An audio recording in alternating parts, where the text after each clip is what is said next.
So hey guys, good afternoon. Welcome back to my channel in my lifestyle. আশা করি কি তোমরা সবাই খুব ভালো আছো আর আমিও ভালো আছি। চলে এসেছি আর একটা নিউ রেসিপি নিয়ে। আর আজকে বানাবো হচ্ছে ছোলে, মানে আজকে আমি যে ছোলেটা বানাবো সেটা পুরো নিরামিষ, মানে উইদাউট অনিয়ন গার্লিক। তো পুরো নিরামিষ একটা ছোলের রেসিপি বানাবো আজকে। তার জন্য আমি এখানে এই যে কাবুলি চানাটাকে, মানে কাবুলি ছোলাটাকে আমি ওভারনাইট, মানে কালকে সারা রাত ভিজিয়ে একটু সেদ্ধ করে নিয়েছি। আর তার সঙ্গে নিয়েছি এর মধ্যে আছে হলো টমেটো, আদা আর শুকনো লঙ্কা বাটা। এটা হচ্ছে বাদাম বাটা, মানে চীনা বাদাম যে হয় সেই চীনা বাদাম বাটা। এইটা হচ্ছে চারু মগজ বাটা।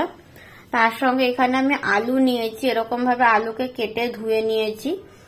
আর মেন হচ্ছে এখানে কিছু মশলা নিয়েছি। মশলার মধ্যে আছে হলো তেজপাতা, গোটা জিরে, হলুদ। এটা আমি একটা মশলা বাড়িতে বানিয়েছি। এর মধ্যে রয়েছে হচ্ছে লবঙ্গ, গুজরাতি, জিরে, ধনে, শুকনো লঙ্কা, দালচিনি, তারপরে এলাচ, এইগুলো দিয়ে একটা মশলা বানিয়েছি, গুঁড়ো মশলা। এটা হচ্ছে জিরের গুঁড়ো, আর এটা হচ্ছে হিং। আর এখানে একটু নিয়েছি অল্প করে শুকনো লঙ্কার গুঁড়ো। তো ব্যাস। আর এই সাইডে রয়েছে নুন, সেটা স্বাদ অনুযায়ী দেবে। তো চলো তাহলে গাইস আজকে রেসিপিটা আমি স্টার্ট করি। প্রথমে আমি এখানে গ্যাস ধরিয়ে নিলাম, তার উপরে বসিয়ে দিলাম হচ্ছে এই কড়াইটা। কড়াইটাকে আমি বসিয়ে দিলাম। এবার কড়াইটা একটু গরম হোক, তারপরে এর মধ্যে আমি দিয়ে দেব হচ্ছে তেল।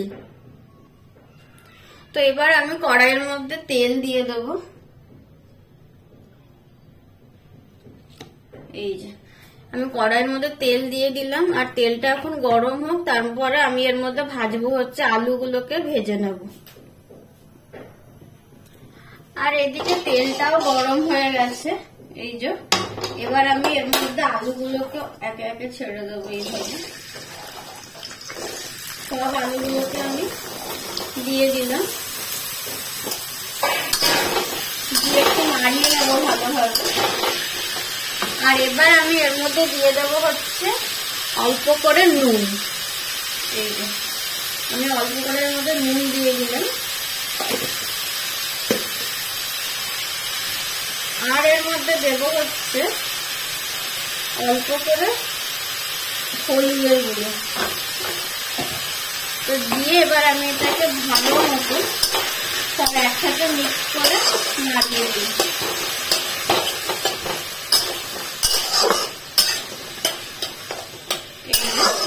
এবার এটা ভালো করে একটু ভাজা ভাজা হবে। তো এটা এখন হতে কিছুক্ষণ সময় লাগবে ভাজাটা। তো এই যে এইদিকে এবার আমার আলুগুলো ভাজা হয়ে গেছে। তো আমি আলুগুলোকে এবার এর মধ্যে আবার তুলে নেব। এইভাবে সব আলুগুলোকে আমি তুলে নেব বাটির মধ্যে একটা।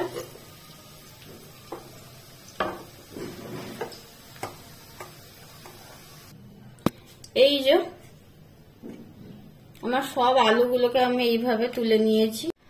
তো এই যে আমাদের আলু ভাজা হয়ে গেছে। আমি আলুগুলোকে এইভাবে তুলেও নিয়েছি। তো আলু ভাজার পরে কড়াইতে এতটা তেল রয়েছে, আর আমি এই তেলের মধ্যেই বানাবো। তো এর মধ্যে প্রথমে আমি দিয়ে দিলাম জিরেগুলো, গোটা জিরেগুলো যে ছিল সেগুলো সব দিয়ে দিলাম। তার সাথে এখানে যে দুটো যে তেজপাতা নিয়েছিলাম, এই তেজপাতা গুলোও দিয়ে দিলাম। তো এটা দেওয়ার পরে আমি ভালোভাবে এগুলোকে একটু ভাজা ভাজা করে নেব এইভাবে। তো এবার আমি এর মধ্যে দেব হচ্ছে এই টমেটোর যে পেস্টটা করে রেখেছিলাম, এইটা আমি এর মধ্যে দিয়ে দেবো। পুরোটা দিয়ে দিলাম, দিয়ে এটাকে ভালো করে একটু এইভাবে নাড়াবো। আর তারপরে এর মধ্যে আমি এই যে মশলাগুলো রেখেছি এগুলো সব দিয়ে দেবো। এই সব একসাথে দিয়ে দিলাম, দিয়ে এটাকে সব মশলাগুলোকে ভালোভাবে একসাথে মিক্স করবো।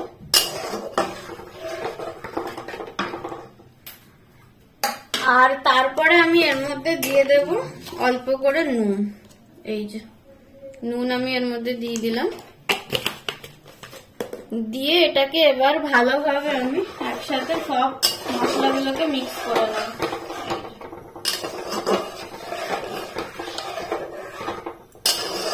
তো এটা এবার হতে কিছুক্ষণ সময় লাগবে। আর এইদিকে আমি মশলাটাকে ভালো করে কষিয়ে নিচ্ছি, আর মশলাটাকে একটু সময় নিয়েই কষাতে হবে, না হলে মশলার যে একটা কাঁচা গন্ধ আছে ওইটা রয়ে যাবে, আর ওইটা রয়ে গেলে মানে রান্নাটার একটা ভালো যে স্বাদ আসবে ওই স্বাদটা আসবে না, একটু কাঁচা কাঁচা গন্ধ বেরোবে। যার জন্য আমরা একটু ভালো করে টাইম নিয়ে এটাকে কষাবো। আর এদিকে আমি মশলাগুলোকে ভালো মতন কষিয়ে নিয়েছি। এই যে এইভাবে আমি মশলাটাকে কষিয়ে নিয়েছি ভালোভাবে। এবার এই মশলাটার মধ্যে প্রথমে আমি দিয়ে দেব হচ্ছে এই বাদাম বাটাটা। তো আস্তে আস্তে বাদাম বাটাটা দিয়ে দেব পুরোটাই।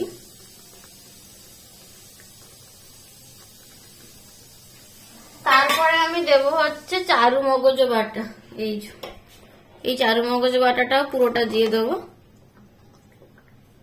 দিয়ে সব কিছু একসাথে ভালোভাবে মিক্স করব। এই মশলাগুলোর সাথে এইগুলোকে ভালোভাবে মিক্স করতে হবে।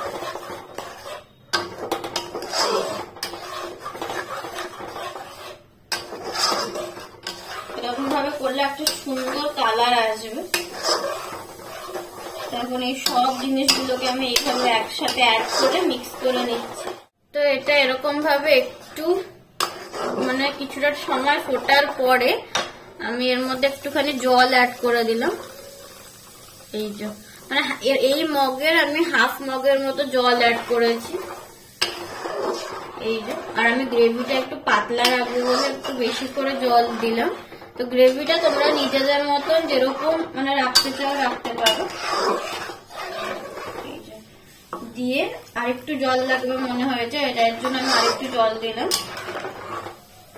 দিয়ে এটাকে আবার সব একসাথে ভালোভাবে মিক্স করে দিচ্ছি জলের সাথে মশলা আর এই বাদাম বাটাগুলোকে। তো এইটা এবার কিছুক্ষণ হবে, কিছুটা টাইম লাগবে এটা হতে। এটা একটু ফুটবে, যখন ফুটবে তখনই আমি এর মধ্যে আলুগুলোকে দিয়ে দেবো। ভেজেছিলাম যে আলুগুলোকে, সেই আলুগুলোকে এর মধ্যে আমি দিয়ে দেবো। এই যে এই ঝোলটা এবার হয়ে গেছে। এবার আমি এর মধ্যে দিয়ে দেবো হচ্ছে আলু। আস্তে আস্তে আলুগুলোকে সব দিয়ে দিলাম এর মধ্যে।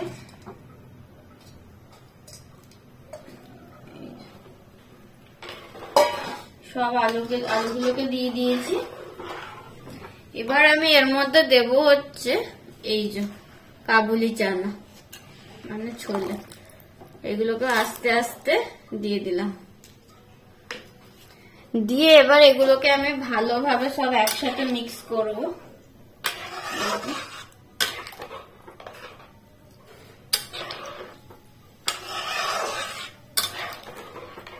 ভালোভাবে সব আমি মিক্স করে নিয়েছি।